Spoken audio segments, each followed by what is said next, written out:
Muy bien, buenas noches. Vamos a nuevo. Buenas noches. Buenas noches. Sí, muy bien, perfecto. Qué lindo grupo. Y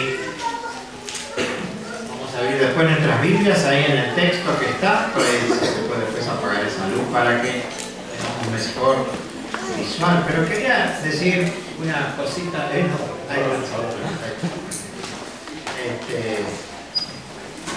Bastante gracioso porque ahora vienen y ponen los celulares acá para grabar. Es buenísimo. Bueno, quería mencionar solo que uno de los coros que cantamos decía alabar a Jehová, está tomado del Salmo 117. No sé si ayer o hoy mencionábamos cómo David,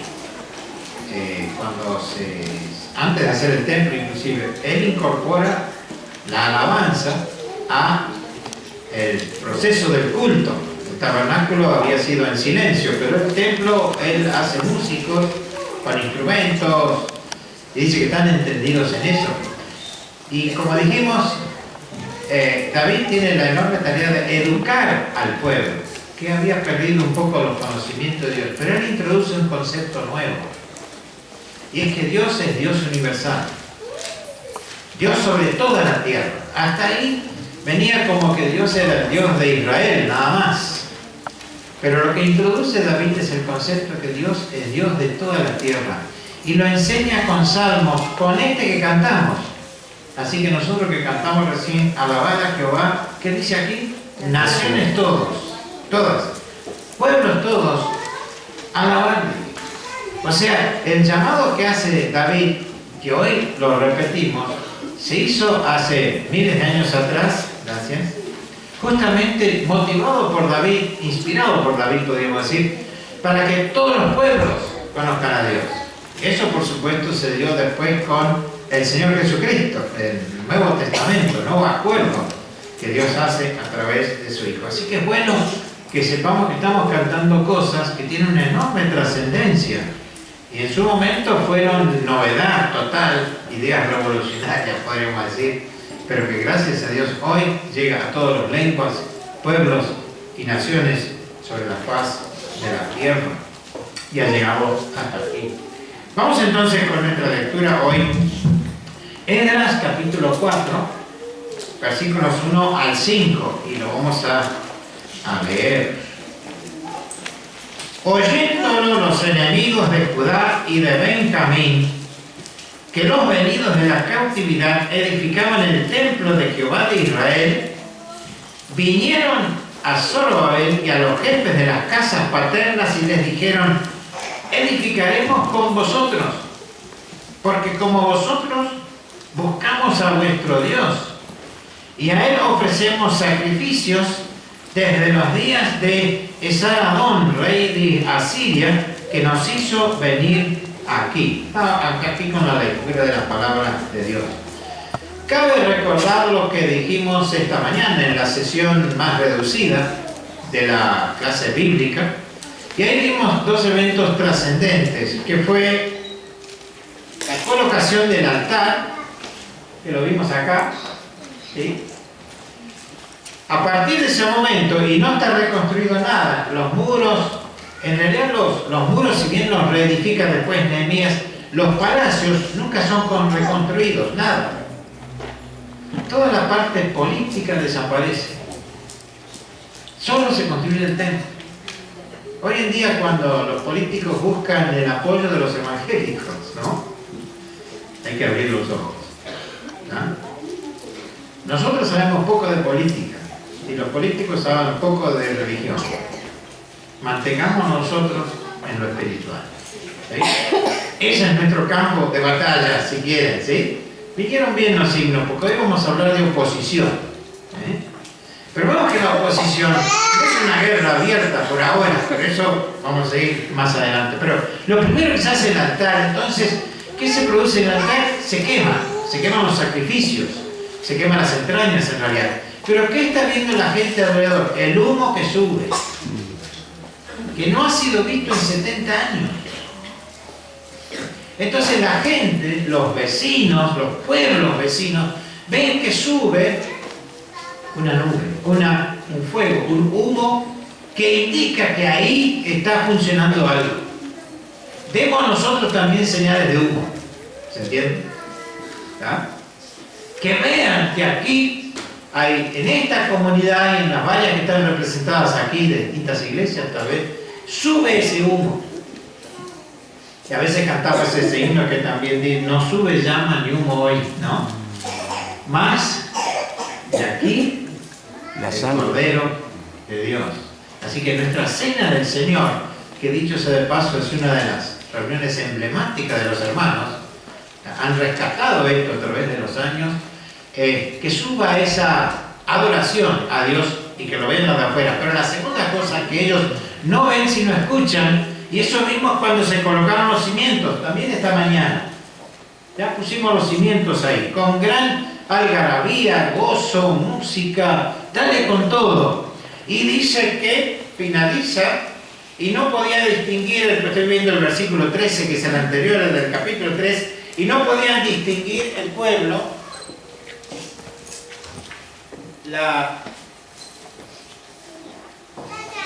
no podía distinguir el pueblo, el clamor de los gritos de alegría, de la voz de los que lloraban, porque clamaba el pueblo con gran júbilo. Y aquí, y se oía el ruido hasta lejos.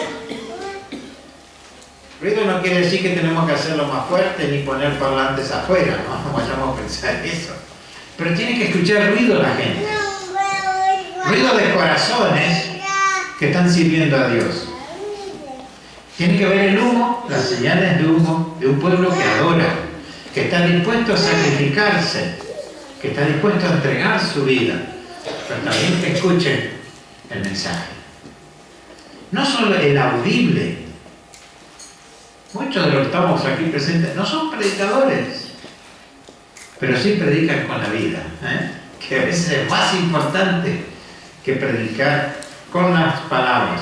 Pero lo que vemos aquí es el origen de la oposición. Y vamos a ir mirando entonces la oposición. Esta oposición, han visto, como dije, las señales, y la oposición entonces va a ser escalonada, ascendente y luego escrita. La oposición siempre comienza con algo suave, leve, ¿sí? Se incrementa para ver cómo estamos entonados y ya se pone totalmente agresiva. Entonces la primera de ellas es, ofrecen colaborar con la obra. Qué gente buena estos vecinos, que habían venido inclusive, dicen, nosotros también, o sea, hacen una argumentación muy interesante, y quieren colaborar, lo hemos leído, edifiquemos con vosotros, etcétera, etcétera, porque este rey de Asiria, el anterior, que había sacado al pueblo de Israel, dice, nos trajo él a nosotros para vivir ahí. Este es el origen en realidad de los samaritanos, que lo vemos después en el Nuevo Testamento. Y versículo 3, Zorobabel y Jesúa. ¿Se acuerdan que Zorobabel es el gobernador? Jesúa es el sacerdote. El sacerdote o sumo sacerdote. Y los demás jefes de las casas paternas. O sea, acá hay un equipo que trabaja. No es solo Zorobabel que enfrenta a esta gente. No solo es el sumo sacerdote que se enfrenta, sino todos los jefes de las casas paternas, todos juntos. Es un equipo. No nos conviene, le dicen, edificar con vosotros casa a nuestro Dios, sino que nosotros solos la edificaremos a Jehová Dios de Israel. Y él aclara, como nos mandó el rey Ciro, rey de Persia. O sea, dice, muchas gracias, pero gentilmente rechazamos su oferta. Pero además nosotros venimos con la orden, no sé si saben, de Ciro, rey de Persia. Y ahí tuvieron que achicarse porque contra Ciro no pueden decir nada. Es el mandamás de todo el mundo y no pueden decirlo. Dicho sea de paso, el libro de Ciro que prometí traerlo a está Después lo pueden mirar ustedes con más detenimiento. Entonces, ¿por qué ellos pueden decirle, está bien muchachos, no hace falta? Porque ellos estaban bien organizados. Hermanos, tenemos que estar organizados en la obra. Porque donde aquellos que quieren ser detractores van a buscar las cosas que no estamos haciendo y van a querer meterse. Estamos hablando de la iglesia acá, ¿sí? ¿No? Por eso, queridos hermanos, organizados. La iglesia no es un desorden, es un orden. Dios es el que hizo el cosmos, no el caos. El hombre le dio el nombre de cosmos al cosmos, ¿tá? Porque es una palabra griega que quiere decir orden. Y los científicos se fueron científicos porque fueron cristianos primero. Porque ellos decían que Dios es un Dios de orden, quiere decir que todo lo que Él creó está ordenado. Y de ahí empezaron a trabajar con los planetas y descubrir que seguían ecuaciones matemáticas. Es matemáticamente preciso el universo, porque Dios lo había hecho. Esos son los científicos. Y hemos visto un eclipse hace poco. Hasta el segundo sabían cuándo iba a ser el eclipse. Sabían exactamente por dónde iba a ser y todo lo demás. Entonces, ese es el Dios que adoramos, ¿sí? Para volver con la frase que hemos cantado. Es un Dios de orden, organizado. Y nosotros somos organizados también. Y si no lo somos, hay que serlo. Por eso ellos pueden rechazar la ayuda, entre comillas, de estos otros que se quieren meter en la obra. Vamos a la otra entonces. La segunda es versículo 4. Dice, pero el pueblo de la tierra intimidó al pueblo de Judá. Ahora subimos un escalón más. No se vienen con la gentil oferta de ayudar, sino directamente hacen intimidaciones dirigidas a la gente. ¿En qué sentido? Y tal vez hay una imagen, no la pueden ver mucho, pero hay uno que está llevando una piedra grandota, ¿sí? Para reconstruir. Y hay dos que por supuesto no están haciendo nada y se están riendo del hombre que está trabajando. Eso también, ¿sí? Miren ustedes que están en el siglo pasado, ¿no? Intimidaciones.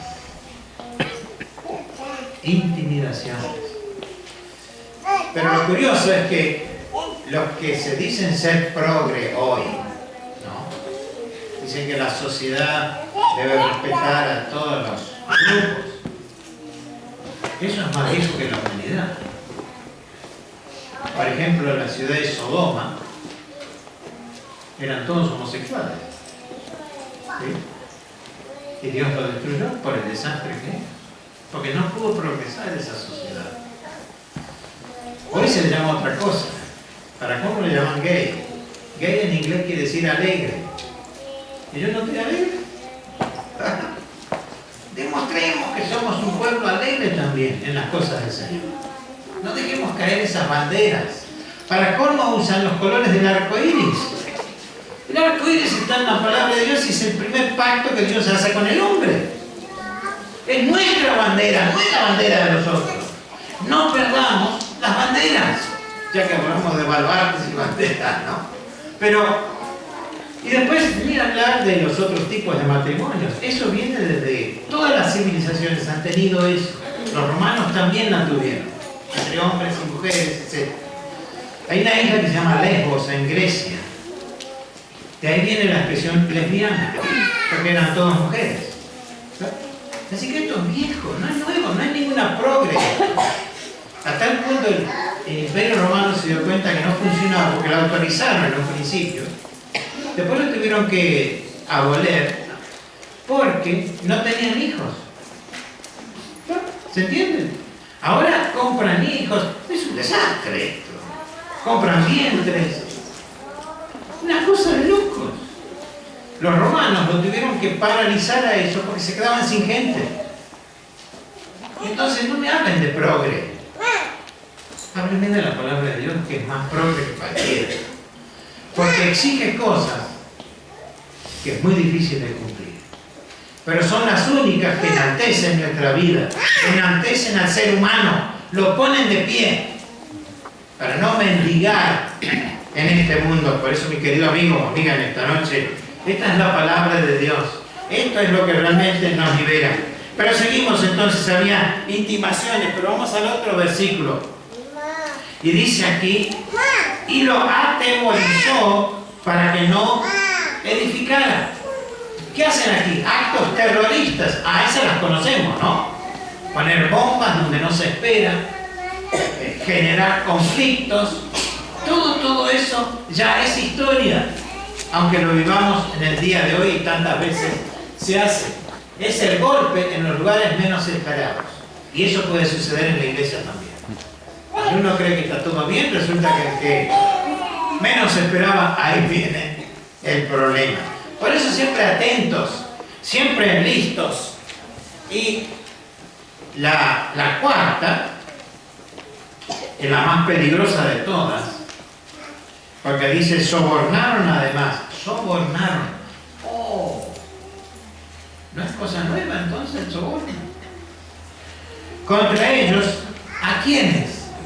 A los consejeros del rey, los inspectores, y llamemos también que son espías, ¿sí? El rey Ciro tendría sus espías en todo el imperio, para que después vayan y le informen. A ellos que les sobornaron, les tuvieron que pagar plata. ¿Se acuerdan cuando Jesús lo quieren condenar? Habían dado dinero a testigos para que declaren en contra. Eso también podemos enfrentar. Uno nota en los medios que es un manejo totalmente unilateral de la cosa. Algunas cosas buenas que hace la iglesia en general, evangélica o la que sea, no, eso no se da a conocer. Se da a conocer el último asalto, el último robo, la última, etcétera, etcétera, o el último escándalo. Pero aquí entonces ellos dicen, todo el tiempo de Ciro, rey de Persia, y hasta el reinado de Darío, rey de Persia. Entonces toda esta red de corrupción entonces busca llegar a quien Zorobabel había dicho era el garante de su trabajo, el rey Ciro.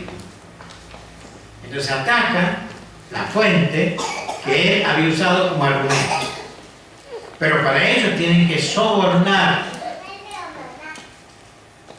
Una cosa realmente terrible. Pero ese Esdras, que ojo, Esdras está acá, ¿sí? Ya lo vimos en el reinado de Artajerjes. Él está hablando de cosas que suceden acá, ¿sí? Obviamente alguien tenía estos registros y él puede darlos a conocer. Entonces lo que Esdras está mostrando aquí es toda la oposición que tuvieron que enfrentar ellos. Y de paso es una lección para nosotros saber lo que también tenemos que enfrentar nosotros muchas veces en esta suerte de combate, ¿sí? Que a veces no es un combate abierto, es muy solapado, es muy por atrás, es muy mano negra. Pero gracias a Dios que nos revela la verdad en su palabra. Una pequeña anécdota. Aquí yo me acuerdo cuando entré como secretario de Obras Públicas en la Municipalidad de Posadas. Claro, estaba ahí en la oficina y viene la ordenanza. Me dice, arquitecto, muy bien, espero que esté bien. Sí, perfecto, mira, yo le voy a traer el cocido, así. Me dice, mire, escúchame, arquitecto, también quiero que sepa, así entre nosotros nomás, ¿no? Usted cualquier dato que quiere de cualquier empleado municipal, yo se lo doy. ¿Me entiende? No sé si me entiende. Yo lo entiendo perfectamente. Le agradezco.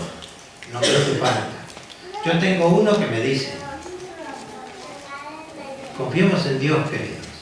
No nos metamos en... Creo que se entiende, ¿sí? La cosa, dependamos del Señor. Siempre con los ojos puestos en Él. Y el Señor, la verdad, que me salvó de muchas cosas en ese lugar.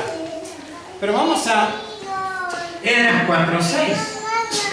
Dice así: y en el reinado de Asuero, en el principio de su reinado escribieron acusaciones contra los habitantes de Judá y de Jerusalén. Y aquí es donde Esdras conviene aclarar dónde estamos. Él escribe, dice aquí, al rey Asuero.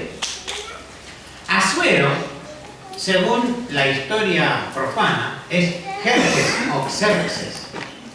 Xerxes es el nombre griego, Asuero es el nombre persa, son la misma persona, ¿sí?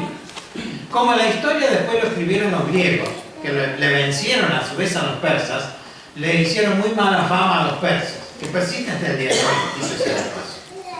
Y los griegos se impusieron, entonces nosotros tenemos mucha cultura griega, occidental, y estamos muy prejuiciosos. Pero el hecho es que este Asuero no es nada más y nada menos que el que está en el reinado junto con Esther. Esto es entonces una carta que se manda acá. Este es el reinado de Jerjes, ¿sí? Y esta es la historia de Esther, libro de Esther. Fíjense, primero empezamos con esto, ahora Esdras viene para acá.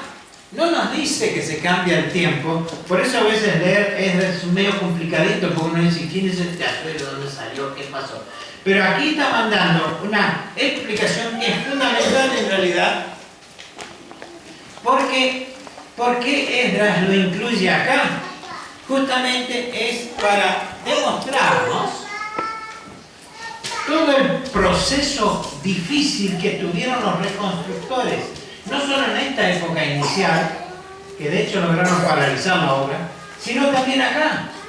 Y eso nos permite, este versículo, nos permite entender por qué hubo el problema con Esther, y por qué con Mardoqueo, y por qué Amán tenía tanto enojo contra los judíos.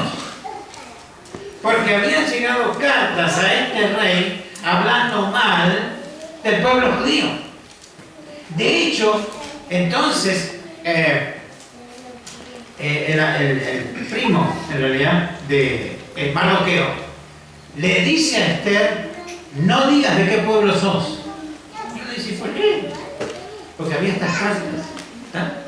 Es hermoso como cierra la historia bíblica, en este caso en realidad, se cierra sobre sí misma, ¿no? Y nos explica entonces por qué él fue tan cauto y en ningún momento Esther revela quién es. Hasta que después se enfrenta con Amán, con el rey, y el desenlace de la historia de Esther, que ustedes, la mayoría lo conocen, así que no hace falta extenderse. Pero a lo que voy es, Esdras incorpora entonces esta pequeña historia sobre justamente Asuero o Jerjes. Y seguimos, porque después en el versículo 7 a 23 dice, también en días de Artajerjes escribieron Biglam, Mitríades, Tabé y los demás compañeros suyos, que son los enemigos estos, Artajerjes, rey de Persia, y la escritura y el lenguaje de la carta era en arameo. ¿Quién es Artajerjes? ¿Y en qué momento está hablando este? Este es Artajerjes, ¿sí? Época ya de Esdras. E inclusive época de Nehemías. Nehemías viene acá 20 años después. Pero Esdras está acá. O sea, esto es contemporáneo con la época de Esdras. Le escriben a Artajerjes. También dice aquí entonces, y es muy, bueno, la Biblia está linda, llena de estos detalles, y el lenguaje de la carta era en arameo. Ah, bueno, porque toda la escritura hasta ahora viene en hebreo. Este texto que está transcribiendo literalmente una carta que está escrita en arameo, que era el idioma del imperio persa, así que cierra todo de una manera extraordinaria. Pero para nosotros está en castellano, gracias a Dios. En la fecha escribieron luego un canciller y Simsai, secretario, y los demás compañeros suyos, los jueces, gobernadores, oficiales, los de Persia, de Erech, de Babilonia, de Susa, esto es los elamitas, y los demás pueblos que la gente y glorioso Asnapar transportó y hizo habitar. Esta es la redacción. Y fíjense cómo es totalmente salamero esto, ¿sí? No es solo diplomático, sino versículo 11. Y esta es la copia de la carta que enviaron al rey Artajerjes. Tus siervos del otro lado del río te saludan. Sea notorio al rey que los judíos que subieron de ti a nosotros vinieron a Jerusalén a edificar la ciudad rebelde y mala, y levantan los muros y reparan los fundamentos. Ellos habían sido autorizados a reconstruir el templo, pero no muros, ni ninguna otra cosa. Ahora sea notorio al rey que si aquella ciudad fuera reedificada y los muros fueran levantados, no pagarán tributo, impuestos y rentas, y el erario de los reyes será menospreciado. Cuando escuchó lo de impuestos, dijo, no, esto no puede ser. Tiene que seguir cobrando impuestos. Y esta ciudad va a perjudicar. Todo esto, no lo vamos a leer porque medio nos va a deprimir en realidad. Y hubo en Jerusalén reyes fuertes, etcétera, etcétera. Y entonces versículo 1, ahora pues da la orden que cesen aquellos hombres y no sea esta ciudad reedificada hasta que por mí sea dada nueva orden. Y mirad que no seáis negligentes en esto, porque habrá de crecer el daño en perjuicio de los reyes. Entonces cuando la copia de la carta del rey Artajerjes fue leída delante de Rehum de Simei, porque contestan al rey Artajerjes y dicen, paren toda esta obra. Y así efectivamente, curiosamente, Nehemías está en el año 20 de este mismo rey, que da esta orden de parar todo. ¿Y qué pide Nehemías? ¿Reconstruir qué cosa? Los muros. Pero Nehemías es muy hábil. Él no dice en realidad los muros. Él dice, voy a reconstruir los sepulcros y las puertas. Es astuto Nehemías, Hay que ser astuto también en la obra de Dios. Y saber cómo plantear las cosas. Es una buena lección. Estos hombres realmente fueron muy hábiles en muchos sentidos. Y habla de muros. En fin, este es el resumen que ya dijimos, así que vamos a pasar entonces a Esdras 4, pero el versículo 5. Sobornaron además contra ellos a los consejeros para frustrar los propósitos todo el tiempo de Ciro, rey de Persia, y hasta el reinado de Darío, rey de Persia. Se paraliza la obra. Y vamos al 24. Entonces cesó la obra de la casa de Dios que estaba en Jerusalén y quedó suspendida hasta el año segundo del reinado de Darío, rey de Persia. Entonces lo que tenemos aquí, este versículo empalma con el primero que leímos, y lo que tenemos entonces se paraliza acá, ¿sí?, el reinado de Ciro, y se suspende hasta el reinado de Darío. Toda esta época de Cambises acá, este triángulo que posiblemente lo vean, es la suspensión de la obra. 16 años se para la obra. Ojo, mis queridos hermanos y hermanas, se puede parar la obra. ¿Sí? En este caso son enemigos externos, que logran paralizar la obra. Y Ageo es testigo de esto, tengo entendido, y lo vamos a probar de alguna manera ahora en esta segunda parte de este mensaje. Paralizan la obra. ¿Qué ha sido construido? El altar y los cimientos, nada más. Entonces, Esdras, en su habilidad de escritor, comienza el capítulo 5. Y volvemos ahora a esta época al principio. Y dice, profetizaron Ageo y Zacarías, hijo de Ido, ambos profetas, a los judíos que estaban en Judá y en Jerusalén en nombre de Dios, del Dios de Israel, que estaba sobre ellos. ¿Y qué hace? En particular Ageo, vamos a mirar a Ageo, con eso vamos a concluir la charla en esta noche. ¿El producto cuál es? Versículo 2. Entonces se levantaron Zorobabel, gobernador, Jesúa, sumo sacerdote, y comenzaron a reedificar la casa de Dios que estaba en Jerusalén, y con ellos los profetas de Dios que nos ayudaban. ¿Qué hizo que todos pararan desde Zorobabel para abajo? ¿Y qué pasó para que de Zorobabel para abajo empezara? Porque ojo, cuando se paraliza una obra 16 años, es muy difícil reiniciarla. Cualquier construcción que se hace ahora